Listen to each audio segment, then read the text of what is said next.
Is made in America really that important? Important to us? What we buy, what we do, the supply chain? Yes, it is so important to be made in America. We're going to talk about the imports and exports and what we're leaning on and how important it is, because when chaos happens and we're having to buy so much from overseas, made in America could be the answer that we all know, but for some reason we're not doing anything about it. Let's jump into it today, the importance of made in America, and we're going to talk about things that really matter to you. Today's video is going to be good, and it starts right now.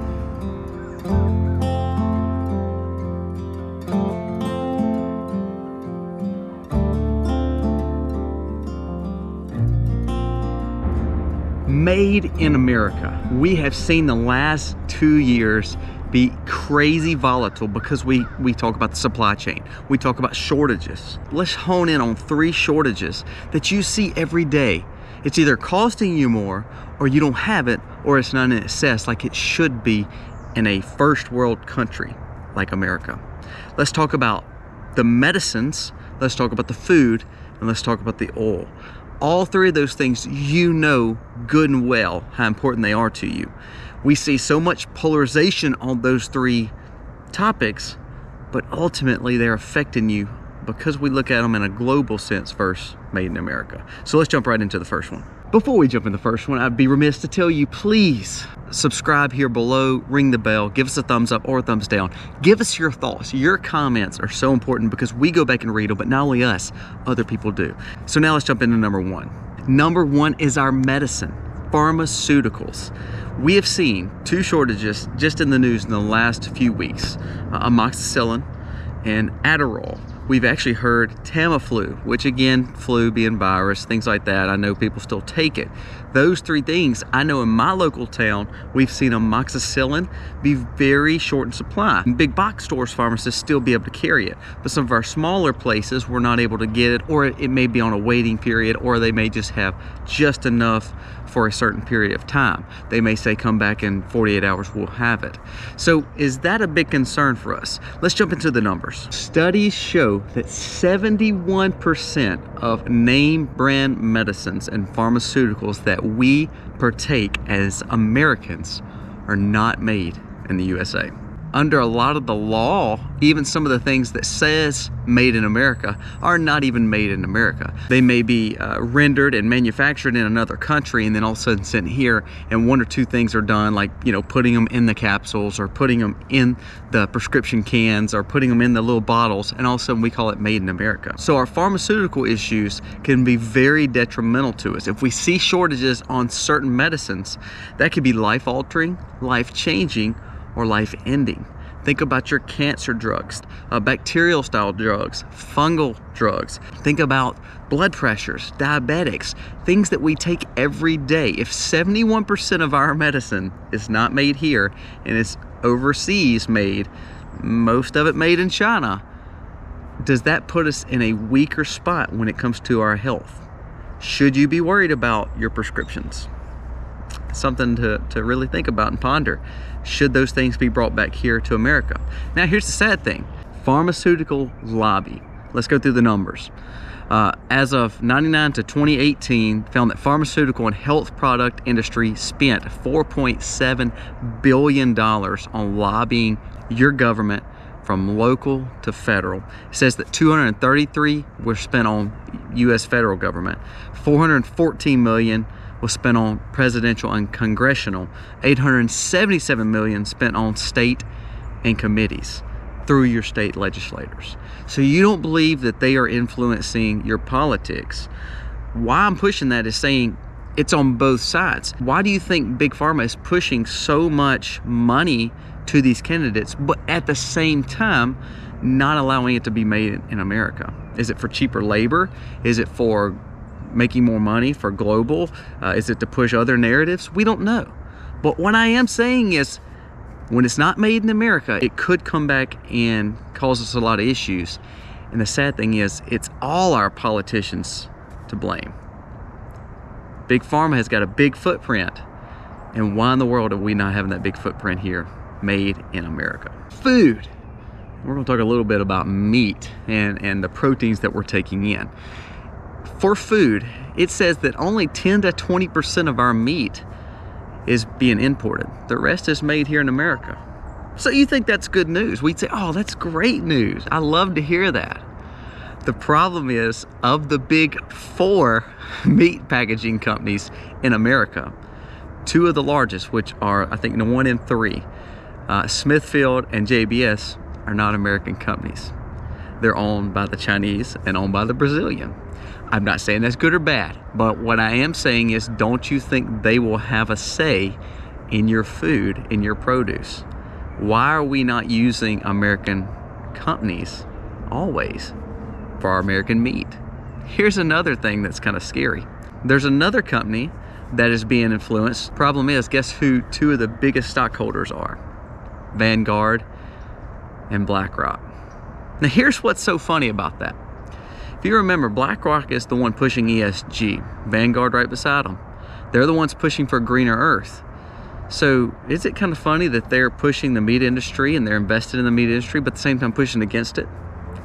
Did you know BlackRock is doing the same thing with oil? They're pushing against it here for a bigger initiative to say we need a greener earth, but they're reinvesting in a lot of other countries in oil. So they're playing both sides. So guess what? They're playing you as American. They're playing our politicians.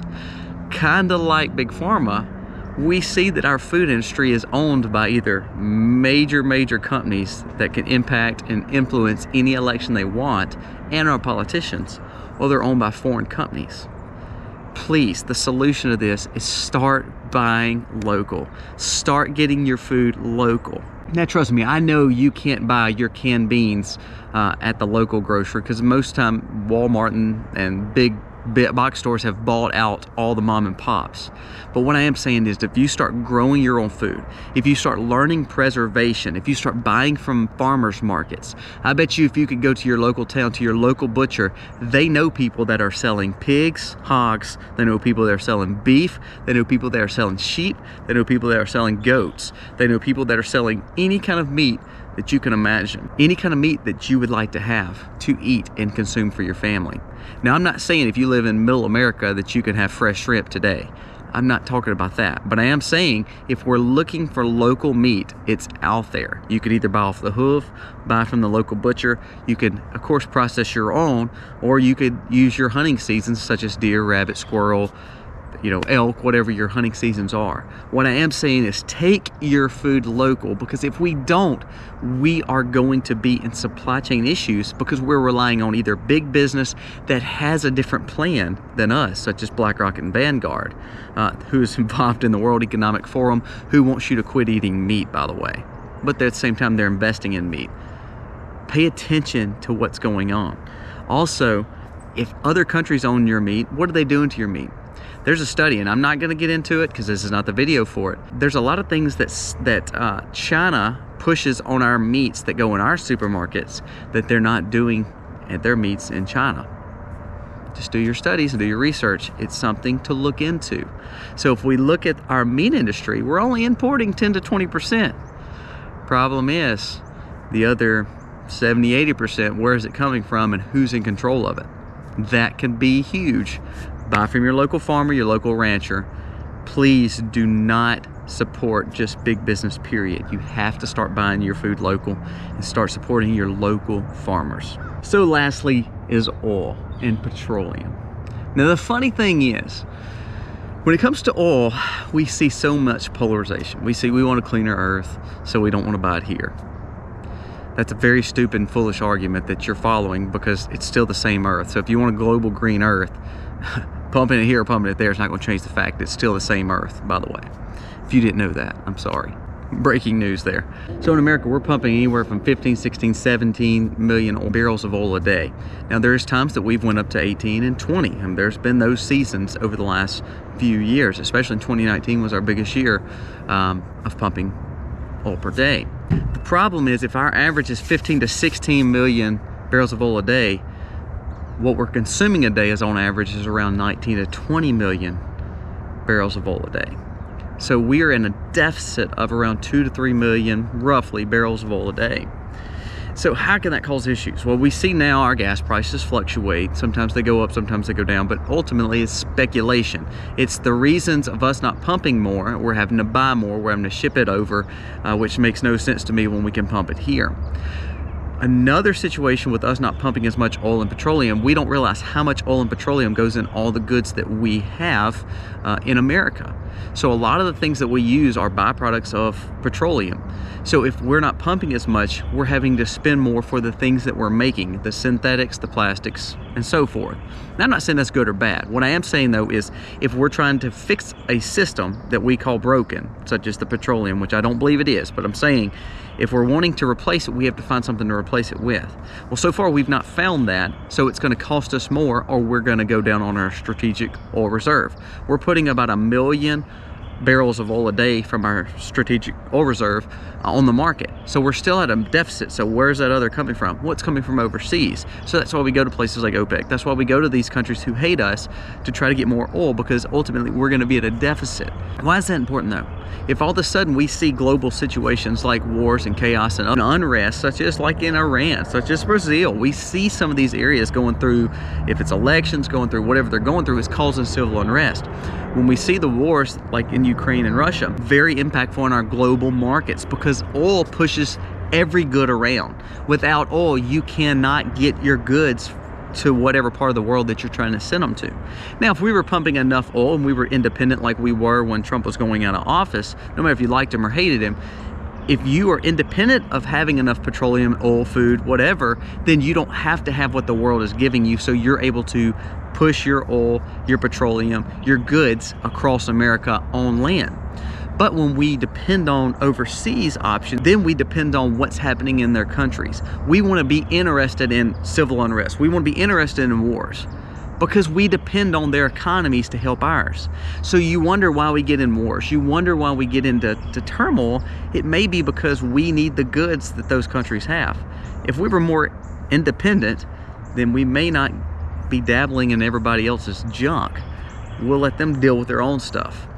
It's just a thought. Lastly, we're going to talk just briefly. We're in a trade deficit. So if we want our country to be stronger, we have to get to a balanced approach. So our trade deficit is not good.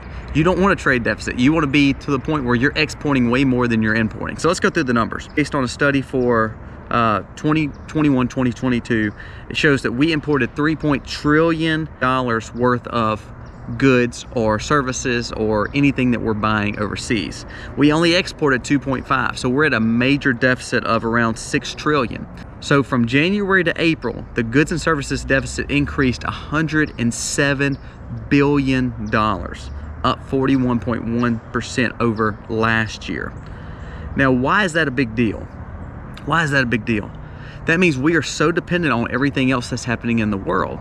So that global push we see that people are doing in our governments and other world governments and other globalists are pushing is actually going to make us be more involved in other people's wars and affairs instead of just our own, because we need what they're pushing out. We need their imports. So I go back, if we were buying more food locally, if we were making our medicine, if we were producing enough petroleum for us, or at least a very close proximity of import-export, then we may not be as affected by what is going on in the world. And again, the biggest trade deficit is to China. So, wrapping up this video, the importance of Made in America. Not only the label Made in America, but truly Made in America is huge. Now, do we need to buy stuff from overseas? Do we need good trade partners across the world? Absolutely, because that does keep a balanced approach. But if we have a more balanced approach to where we're more energy independent, we're more food independent, we're more medicine independent, then it helps us be able to help other countries when they're in need, not be so intertwined in their affairs because we need what they have. You see the difference? If we can impact the world by giving things and selling things, growing our economy by helping other economies, then we are a good part of the world. However, if we're going in and we're dabbling in everybody's mess, it's usually because we need something out of it. So talk to your local, state, and national politicians, and please let them understand the value of Made in America. You can change the world because you are the consumer. Whatever you're buying is what's impacting us. So you will see me, I have to buy some things that are from overseas. I have to buy some stuff like that. We understand, because not everything can be made in my local town. But if it can be, especially your food, especially some of your goods, support your local community, support your local economy, your state economy in America, and buy from American-made companies. Definitely buy your food local, because it is better tasting, better quality, and you know who's growing it. Guys, thank you so much. Ultimately, we have to get to the bottom of this, because our trade deficit and our situations, when we stick our nose in everybody else's business, will come back and haunt us like it usually does. Hopefully you got something out of this video. Let me know below what you think, if we should be making things in America more. What do you think about the global supply chains? And do you agree or not agree with what I said? I need to hear from you. Thank you so much for watching. God bless. Happy homesteading, y'all.